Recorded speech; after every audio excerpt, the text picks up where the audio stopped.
नमस्कार विद्यार्थी मित्रांनो, इयत्ता 5वी बालभारती पाठ दुसरा बंडूची इजार आज आपण शिकणार आहोत. आधी आपण या पाठाचं वाचन करूया.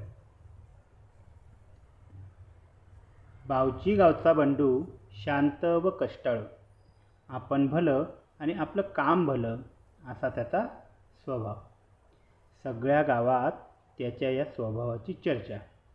सकाळी लवकर शेतात जायचं, दिवसभराचं काम आटोपून संध्याकाळी घराकडे यायचं.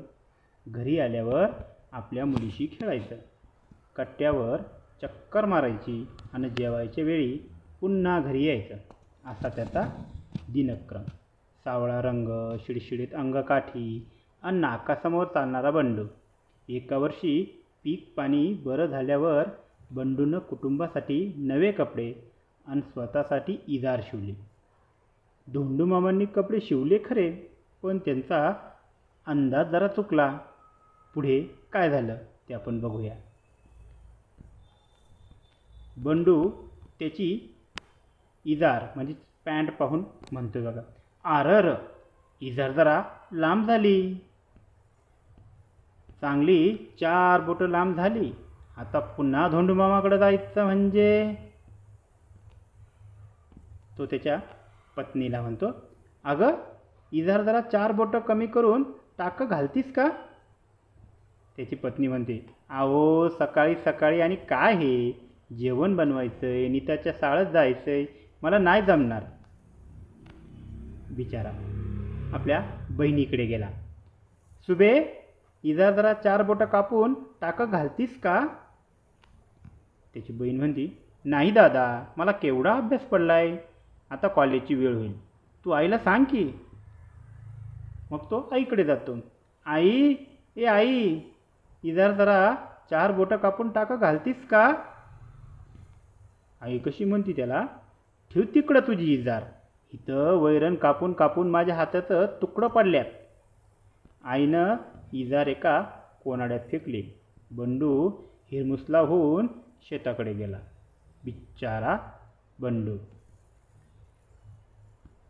नंतर थोड्या वेळाने त्या पॅन्टकडे पाहून बंडूची बायको म्हणते, मनाशीच विचार करते, सकाळीच इजार दुरुस्त करायला पाहिजे होती.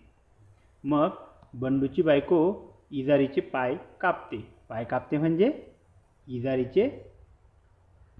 इजारीला जेवढी लांब होती तेवढी कमी करते आणि दुमडून तर टाके. थोड्या वेळाने त्याची बहीण येते कॉलेजवरून.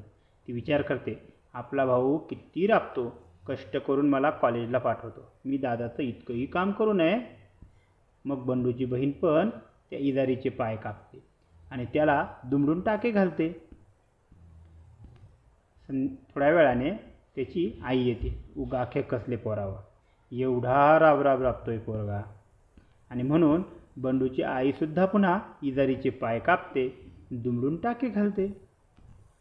आता थोड्या वेळाने बंडू घरी येतो आणि विचार करतो, आपलं काम आपणच केलेलं बरं. मग बंडूसुद्धा पुन्हा इजारीचे पाय 4 बोटं कापतो व टाके घालतो. इजार अंगात घालून पाहतो. तो विचार करतो, सगळेजण आश्चर्याने पाहायला लागतात. मग त्याची बायको म्हणती, मी इजार 4 बोटं कापली. सुमी म्हणती, मी पण. आणि त्याची आई म्हणती, अगं बया, मी पण इजार 4 बोटं कापली. आणि बंडू म्हणतो, आणि मी पण. चौघेही खळखळून हसतात. पाठातून आपल्याला या कुटुंबाचं एकमेकाबद्दल असणारं प्रेम, त्यांच्या नात्यातला गोडवा हा आपल्याला दिसून येतो.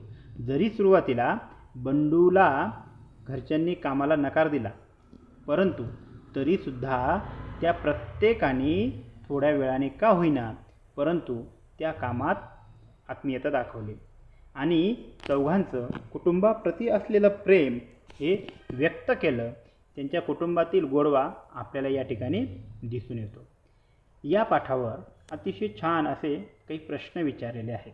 तुम्ही हा पाठ वाचून झाल्यानंतर या पाठावरील प्रश्नसुद्धा सोडवायचे आहेत.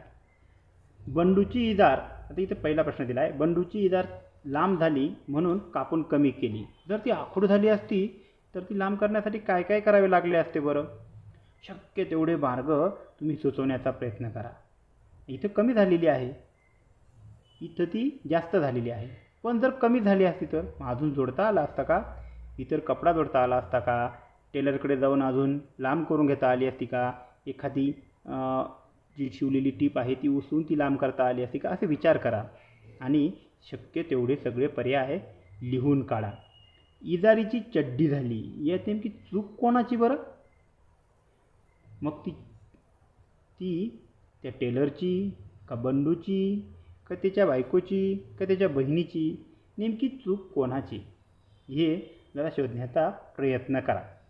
बंडूच्या इजारीचे पाय 4 बोटं कापले म्हणजे पाय असणारी इजार सजीव आहे असे आपण म्हणत नाही, पण बोलताना आपण असेच बोलतो. इजारी सारख्या कितीतरी वस्तूंना वेगवेगळ्या अवयवांची नावे वापरतात. त्यांची नावे सांगा. उदाहरणार्थ आपण म्हणतो टेबलाला पाय आहे. टेबलाला पाय असतात का? नाही. पण जे टेबलाचे जे खांब असतात त्याला हे आपण टेबलाचे पाय म्हणतो. जसा कप्पाला कान, मग कप्पाला जो धरण्यासाठी हँडल असतो त्याला आपण कान म्हणतो. असे वेगवेगळे जे वस्तूंची नावे आहेत ती तुम्ही शोधण्याचा प्रयत्न करा. येथे काही गाळलेल्या जागा दिलेल्या आहेत, तिथे योग्य हा शब्द टाकायचा आहे. तुम्ही या कंसातील नाक, कान, पाय, हात, डोळा, केस, पाठ, पोट, गळा, तोंड या वेगवेगळ्या जे शब्द आहेत ते अ ते औ यापैकी योग्य ठिकाणी भरून ते लिहून काढा. त्यानंतर या ठिकाणी भिंतीलाही कान असतात ही म्हण आपण वापरतो. भिंतीला कप्पाप्रमाणे कान नसतात. भिंतीला कान असतात हे कोणत्या अर्थाने वापरले आहे ते शिक्षक पालक यांच्याशी चर्चा करून सांगा. इथे आता आपल्याला लॉकडाऊनमुळे शिक्षक हे भेटणार नाहीत, परंतु तरीही आपल्या ग्रुपवर चर्चा करा. आपल्या पालकांची पण चर्चा करा. भिंतीला कान असतात म्हणजेच आपण बोललेली गोष्ट अजून इतर कोणीही ऐकत असतं या अर्थाने हा शब्द वापरला जातो. अजून याचे काही अर्थ होतात का ते तुम्ही चर्चा करा.